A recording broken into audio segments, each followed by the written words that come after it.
আমি বর্তমানে আছি পাশে দেখতে পারবেন, এটাকে চেনে, এটা আসলে এটা হলো বর্ণালী কবরস্থান রোড। এই জায়গায় আছি, বর্ণালী কবরস্থান রোডের শেষের দিকে আছি। এদিক থেকে খিলঘাট বা বর্ণালী মেন রোড ঢোকা যায়। তো আমি গাড়িটা রেখে আসছি হলো কি আর গেটের সামনে, আমি গাড়িটা গেটের সামনে রেখে আসছি।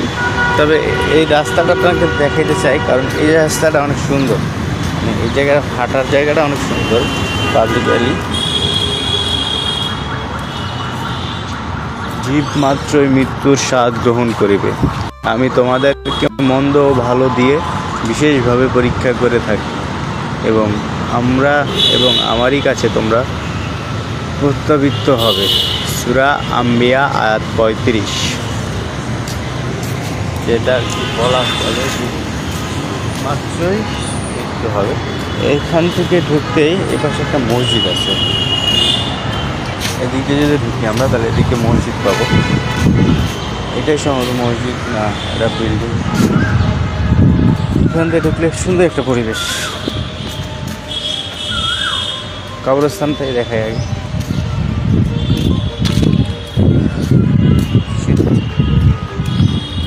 যেটা হয়তো ইমাম টিমাম কেউ থাকে কবরস্থানের, একদম পুরো একটা গ্রামের মতো পরিবেশ, পুরো একদম পিওর গ্রামের মতো পরিবেশ। দেখেন, মনে হইতেছে না গ্রামে আসছি।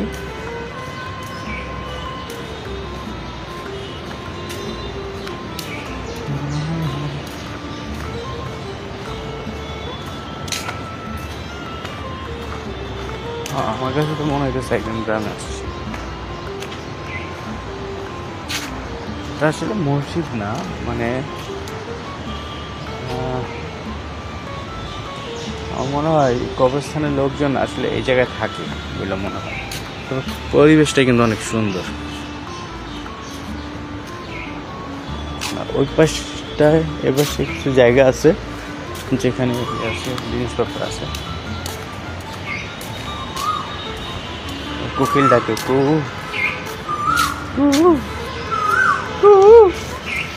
এখানে লিচুর অভাব নাই, লিচুর গাছ আছে উপরে। এই যে লিচু খেয়ে খেয়ে পাখিরা ফালাই দেয়।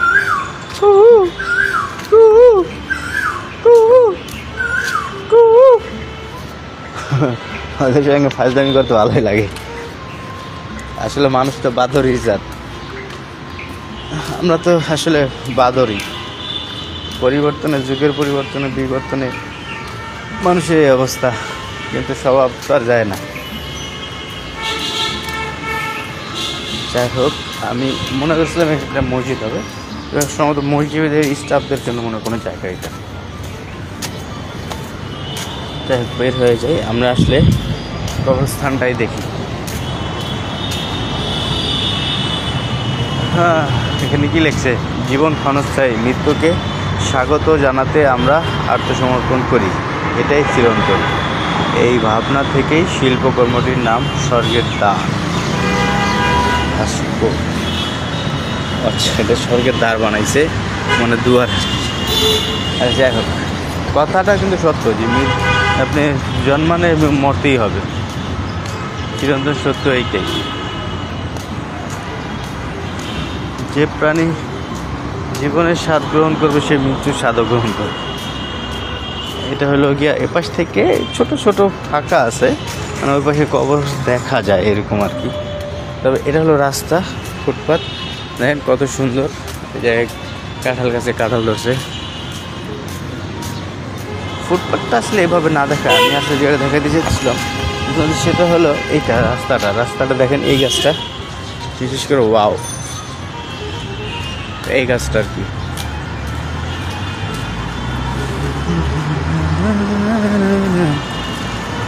ধরেন অ্যামাজন জঙ্গলে আছেন,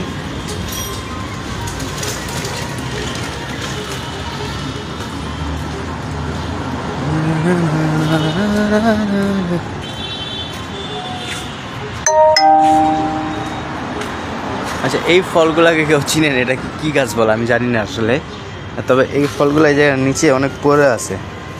অনেকটা দূরে তো দেখলে ছোট ছোট বড়ই থাকে না, হলুদ হলুদ দেওয়া যায়, ওইরকম ভিতরটা, সে ভিতরটা খালি গুড়ি গুড়ি কিছু দানা আছে, দেখি ডুমুর বলে, কাঁচা কাঁচা একটা স্বাদ। ডুমুর বলে কিনা আমি জানি না, কেউ যদি জানেন তো জানাবেন প্লিজ।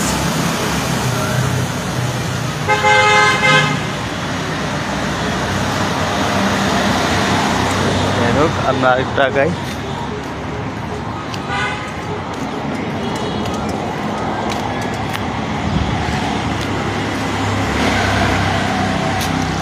জায়গায় কাঁঠাল দেখেন, কাঁঠাল জোড়ায় কত সুন্দর ধরছে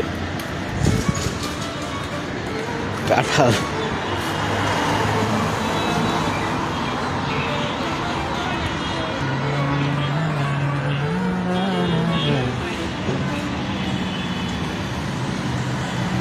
সকাল সকাল এত কাঁঠাল দেখতেছেন, পেট খারাপ হইলে ওই আপনাকে, আমি খাই না এত কাঁঠাল এতটা।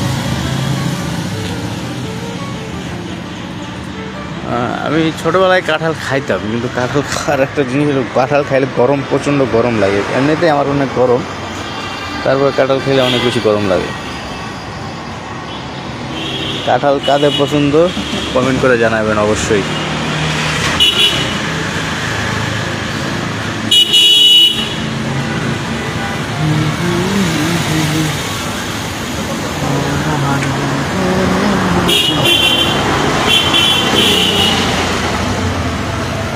কাঁঠাল গাছ পার করলে এই পাশে এটাও কাঁঠাল গাছ, ছোট ছোট টবগুলো কিন্তু অনেক বিশাল বড় বড়, দেখেন।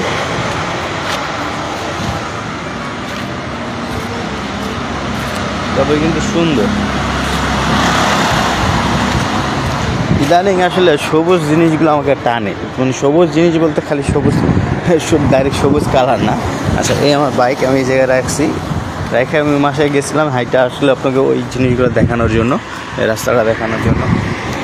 এখানে অনেক প্রতিনিধি দাঁড়ায় বসে থাকে, কখনই হবে।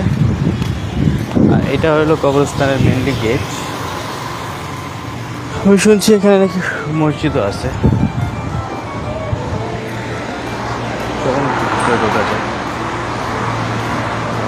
কি অবস্থা? আসসালামু আলাইকুম।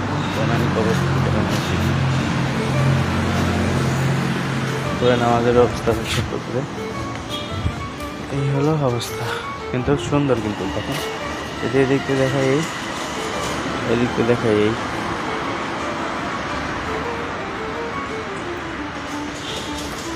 বনানী কবরস্থান।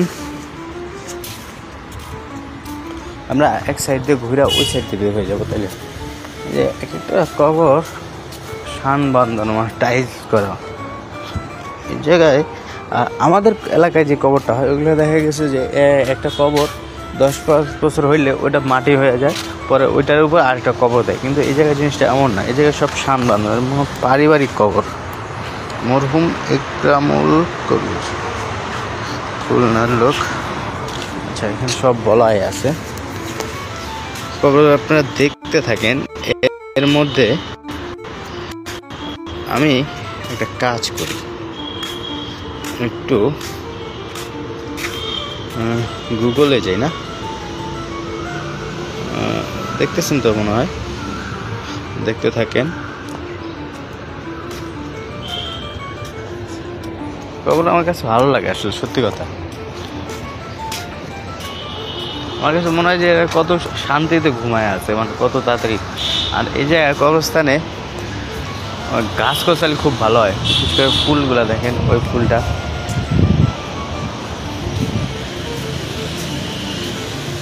এই কত সুন্দর ঘরের মতো বানায় রাখছে, দরজাও আছে।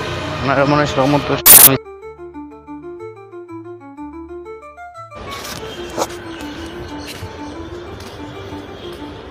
বনানী কবরস্থান।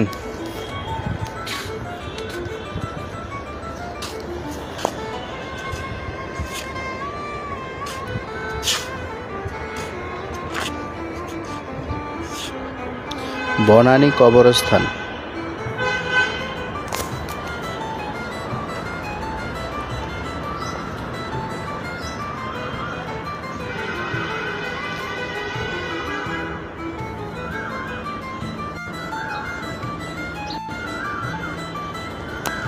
আচ্ছা, উইকিপিডিয়ায় গেলাম, বুঝছেন? এখানে যে হিস্টোরি দেখা যাবে বনানী কবরস্থানের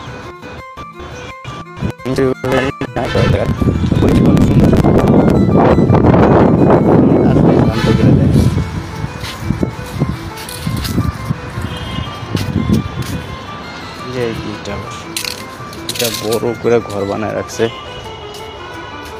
যদিও ভিতরে কবরস্থান খুব একটা ভালো না।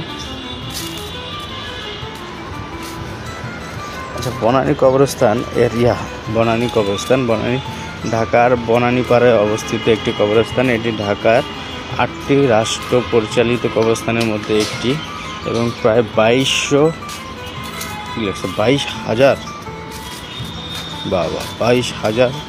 কবর ধারণ ক্ষমতা সম্পন্ন শহরের বৃহত্তম কবরস্থানগুলির মধ্যে একটি প্রায় 10 একর জুড়ে বিস্তৃত এবং প্রতিদিন 2 থেকে 3টি কবরস্থান করা হয়। আচ্ছা, এখানে এই পর্যন্তই শেষ, এই লেনটা আর কি এই পর্যন্তই শেষ। মাঝখানে হয়তো কোনো লেন থাকতে পারে।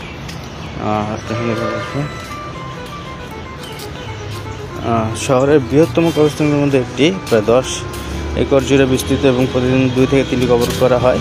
বনানী কবরস্থান হলো বেশ কয়েকজন উল্লেখযোগ্য বাংলাদেশির সমাধিস্থল, যাদের মধ্যে 15 আগস্ট 1975 সালের অভ্যুত্থানের শিকার ব্যক্তিরাও ছিলেন। কবরস্থানটি 1973 সালে প্রতিষ্ঠিত হয়। আচ্ছা, মুক্তিযুদ্ধের পরে 2 বছর পরে আর কি কবরস্থানটি প্রতিষ্ঠিত হয়, 1973 সালে।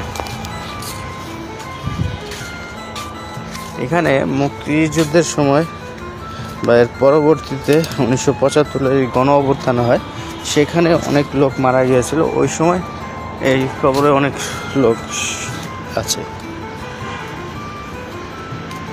আচ্ছা, প্রতিষ্ঠিত 1973, স্থান বনানী, দেশ বাংলাদেশ, আদর্শ ইসলামী, মালিকানাধীন হলো ঢাকা উত্তর সিটি কর্পোরেশন। আচ্ছা, ঢাকা উত্তর সিটি কর্পোরেশনের আওতায় আছে এটা। বিশাল বড় 10 একর। উইকিপিডিয়া জানালো 2200 কবরের সংখ্যা জানালো তারা। আর এর মধ্যে নাকি রীতিমতো প্রতিদিনই 2, 4, 10টা করে বাড়তি আছে কবর। তবে এখানে যাদের কবর আছে তাদের কবর আসলে ছোটোখাটো তো কবর লোক না, আর ছোটো লোকও না, অনেক বড় মাপের লোক। ইতিহাস যদি চাই, বর্তমান কবরস্থানটি যে পুরো জমিতে অবস্থিত তা পূর্ব পাকিস্তানের প্রাক্তন গভর্নর মোহাম্মদ আব্দুল মোনেম খানের পরিবারের মালিকানাধীন ছিল। আচ্ছা, 1971 সালে বাংলাদেশের স্বাধীনতার পর পরিবারের মালিকানাধীন জমি বাংলাদেশ সরকার একটি ছোট্ট অংশ বাদে অধিগ্রহণ করে এবং কবরস্থানটি প্রতিষ্ঠা করে। আচ্ছা, এটা প্রথমে বলতেছে যে পাকিস্তান আমলে তখন তা পূর্ব পাকিস্তানের প্রাক্তন গভর্নর আব্দুল মোনেম খানের পরিবারের মালিকানাধীন ছিলেন। 1971 সালে বাংলাদেশের স্বাধীনতার পর পরিবারের মালিকানাধীন জমি বাংলাদেশ সরকার একটি